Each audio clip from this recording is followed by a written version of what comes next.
Tyson was at the pinnacle of his career. He was almost unbeatable and established himself as the preeminent heavyweight fighter of his day.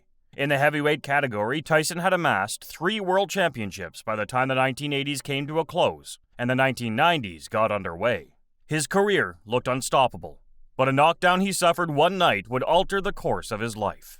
Thus, keep watching this video to see the night that changed Tyson forever. Mike Tyson in the 1980s. On November 22, 1986, Tyson won the WBC Heavyweight Championship by knocking out Trevor Berbick in the second round. This was Tyson's first world championship, and it made him the youngest heavyweight champion in history at that time. In 1987, he unified the WBC and WBA belts by beating James Bone Crusher Smith through a unanimous decision, and he became the youngest heavyweight champion in history at that time. He also became the champion recognized by all 3 of the main boxing organizations, the WBC, the WBA, and the IBF. On October 1, 1987, Tyson won the heavyweight championship of the IBF by beating Tony Tucker in a fight that was decided by unanimous decision. The 3 championships cemented his place as one of the most recognized and respected boxers in the world, and gave him a commanding position in the heavyweight division. By the year 1990, the title of baddest man on the planet had gained worldwide recognition, and the boxer had already amassed 37 straight wins, 33 of which were through knockout. However, such popularity brought troubles into Tyson's personal life, including his tumultuous love life and his divorce from the actress Robin Givens. These concerns impacted his mental and emotional health, which in turn influenced his attention and preparation for his next fight with the fighter Buster Douglas. The night that changed Tyson forever. Tyson, who was unbeaten and the undisputed king of the heavyweight division at the time, was knocked out by Douglas, and the bout is generally acknowledged as the most shocking victory in the annals of boxing history. It was clear that Douglas was not going to back down from the battle right from the opening of it.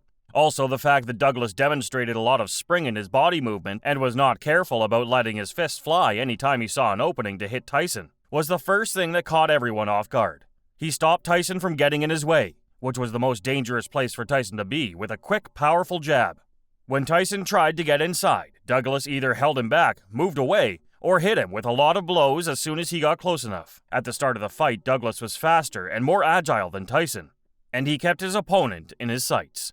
Also, Douglas finished the second round of the fight with Tyson by giving him a punch to the chin. And after a useless and boring third round, Tyson's trainer Jay Bright yelled at his fighter and told him to get back to work. You can't just sit there and stare at him. You have to try. Even though Tyson was able to land a few of his signature uppercuts, Douglas was still able to keep the upper hand during the middle rounds. In the 5th round, Tyson was knocked down by a right hand that cut across his face. As the fight went on, Douglas's right hooks caused Tyson's left eye to swell up. This made it hard for him to see his opponent's hits.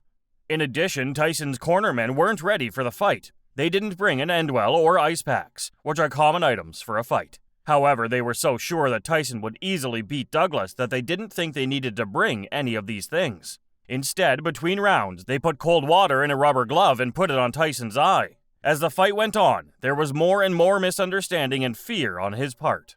Even though Tyson couldn't come up with a good fight plan, his trainers kept telling him between rounds, you got a jab, right hand around here, left hook up here, come back with your right hand. All right, you ain't punching him. HBO's Larry Merchant said this about the 8th round, which Douglas held until the very last few seconds. Douglas is asking Tyson some questions he hasn't been asked before. Tyson was backed up against the ropes for most of the 8th round, but in the last 10 seconds of the round, he gave Douglas a strong right hook, which made Douglas fall to the ground. People said that the judge started his own count 2 beats after the knockdown timer, even though the count started when Douglas's back hit the ring floor when he was knocked down. As the judge counted to 9, Douglas stood up, and when the bell rang, the round was over. And Douglas beat his left hand angrily on the floor, which was a clear sign that he was mad at himself for making a mistake. In the end, Tyson's manager, Don King, was not able to prove that the judge count was illegal. In the 9th round, Tyson tried to end the fight and keep his title by fighting fiercely. He thought that Douglas might still be hurt from the 8th round knockout that made him fall, but Douglas was able to protect himself against Tyson's attack, and he even covered one of Tyson's eyes completely. Both fighters hit each other until Douglas scored a 4-punch combo that sent Tyson backwards into the ropes. As Tyson was on the ropes, Douglas moved in for the kill and threw a 4-punch combo to try to knock Tyson out of the fight. Tyson was able to take the beatings, but he barely made it through the 9th round. Even though he was in a lot of pain from all the damage he had taken during the fight, Tyson kept pushing his edge in the 10th round. In the final round, as Tyson got closer, Douglas threw a few punches to get a feel for him before landing an uppercut that jerked Tyson's head back and stopped him in his tracks. And in the end, Douglas won. Therefore, this was the first time in Tyson's career that he was knocked down in a fight. In a scene that became famous, Tyson groped around the stage for his mouthpiece before finally putting one end in his mouth and leaving the other end hanging out. Tyson got up and tried to keep going, but the judge, Octavio Marin, stopped him before he could do so. So, Buster Douglas was able to pull off one of the most shocking wins in boxing history and became the new, undefeated heavyweight champion. What happened after the fight? As a 42-1, Douglas earned $1.3 million from the fight while Tyson got $6 million. In addition, Tyson's camp, led by Don King, quickly appealed the outcome, saying that Douglas was given a lengthy count by the referee Octavio Marin.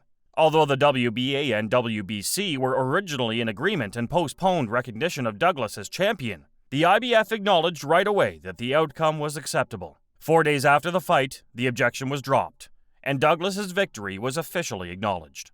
This came about as a result of widespread public outrage, as well as pressure from boxing commissions located all over the world to recognize Douglas as the champion. In spite of Douglas's inspired and overpowering performance, a significant number of boxing fans saw the fight's conclusion as an anomaly, which led to interest in a rematch between the two fighters. In an interview that took place the following week in a studio for HBO and was conducted by Merchant, Douglas remarked that the protest and post-fight uncertainty destroyed what was supposed to be the happiest moment of his life. What occurred subsequently to the fight? After his bout with Douglas, Tyson would go on to compete in another 4 boxing bouts, until being found guilty of raping a participant named Desiree Washington in 1991. After being released from the Indiana Youth Center in 1995, he swiftly won back the WBA and WBC World Championships. He then lost them to Holyfield and was never a world champion again. In addition, he continued to compete irregularly over the next decade, but was ultimately unsuccessful in his bid for the championship against Lennox Lewis in 2002. And after suffering several defeats, he called it quits in 2005. On the other hand, Buster Douglas will be remembered as a prize fighter who beat the odds to pull off one of the most remarkable shocks in the annals of sporting history. One of the distinctions was a cover shot on an edition of Sports Illustrated with the heading, Rocky Lives, which is a reference to the iconic film series about a similarly underappreciated boxing champion.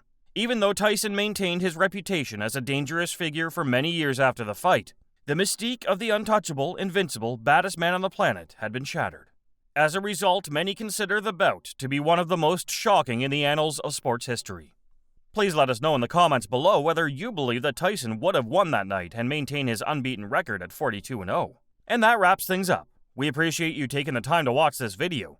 Please hit the subscribe button, and we'll see you in the next one.